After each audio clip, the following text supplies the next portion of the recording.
Sveiki gerbėmieji, Sekimas LT žiūrovai. Šiandien aptarsime prekę, tai yra IP kamera paslėpta rozetėje.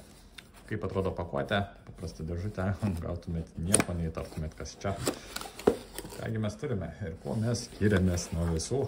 Ir kad mes mylim savo klientus ir patikiam lietuviškas instrukcijas, tad rasite aiškią instrukciją, kaip susikonfigūruoti kamerą.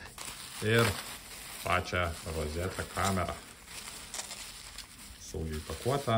Nagi, kągi mes čia turim. Na, pažiūrėkit, kaip jinai gražiai atrodo. Šiuo atveju jinai atrodo štai taip. Turime įprastą rozetę ir turime du kištukus USB. Ir kaip matote, čia yra kamera. Rozetė veiks kaip įprasta rozetė lygiai taip pat. Rozetės montavimas įprastas. Čia tikrai susigaudysit, nieko nėra čia kažkokio neįprastumo.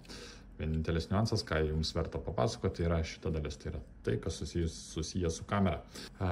Kągi mes čia turim? Tai turim pajungimo laidą per mini USB.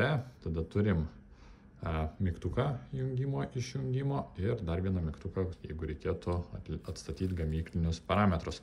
Bet jeigu jums reikia apsaugoti savo erdvę, žinot, kas dedasi joje, puikus sprendimas. Rozetė veiks kaip įprasta rozetė. Ką verta žinoti, kas jums svarbu?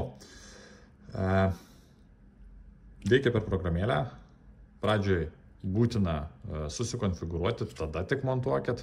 Veikia tiek Android telefonuose, tiek iOS'uose, tai iPhone telefonuose be problemų. 64 GB atminties kortelė. Tai yra vieta, kur ją įsidėti. Ir kiek galiu pavaizduoti, tai yra va šitoj vietoj. Tai yra dėtumėt štai čia. Komplekte nėra kortelės, tad turėkit tai omenyje. Ir vaizdo įrašymas nuo judesio. Pati esmė yra, kad jeigu kas nors juda, jūs gaunat pranešimus,